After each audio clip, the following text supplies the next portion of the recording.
Narcissistic individuals use invalidation and innuendos to control and manipulate. Narcissistic individuals have a unique way of undermining others, and they use invalidation and innuendos to subtly undermine others.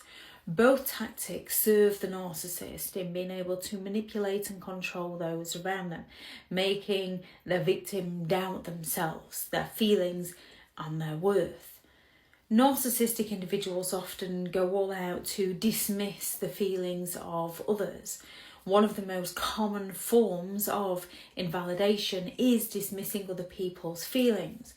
When a narcissistic individual is confronted or questioned, they say things like, "You're overreacting, you're being too sensitive, you're being emotional, you're being dramatic."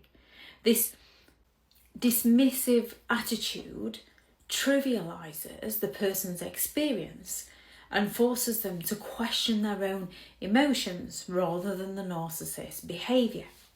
Narcissistic individuals go all out to make other people feel insignificant. Narcissists often use innuendos to subtly undermine their target's sense of self-worth. For instance, they might come at you with backhanded compliments like, "It's a good thing you have me around, otherwise who else would put up with you?" These comments are designed to make the victim feel small, dependent, and grateful, even though they're being demeaned. Narcissistic individuals go all out to get their victims to question their own reality.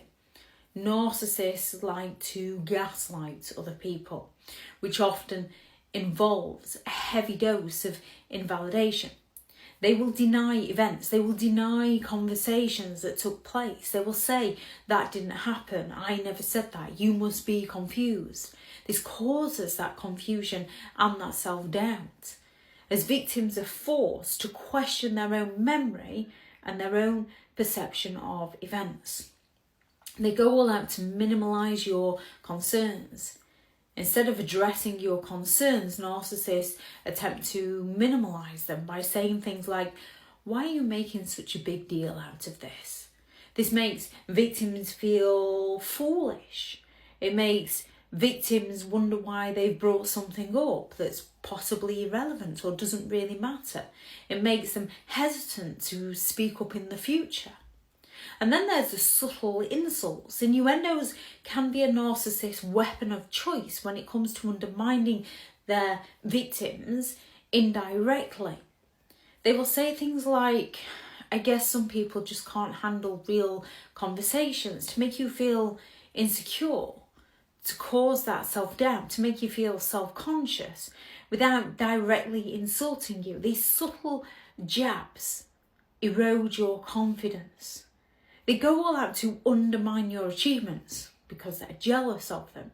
When a narcissist uses innuendos to diminish your accomplishments, it's often framed as helpful advice. A narcissist might say, "Well, it's not rocket science, is it? Anyone could have done that." It's a covert attack to make you feel like your hard work is irrelevant or unworthy of praise. They go all out to shift the blame. Another tactic to invalidate your perception of a situation is blame shifting, where a narcissistic individual shifts the blame straight on to you. They can turn around and claim, "Well, if you weren't too sensitive, this wouldn't be an issue. If you weren't jealous, if you weren't hung up on your past." By invalidating your concerns, they manage to make the problem seem like it's entirely your fault, further manipulating you into doubting yourself. Narcissists use invalidation and innuendos as tools to maintain control over their victims, wearing down their victims' self-esteem and confidence over time. These tactics are designed to make you question your own feelings, achievements, and reality, making you more dependent on the narcissist for validation and approval.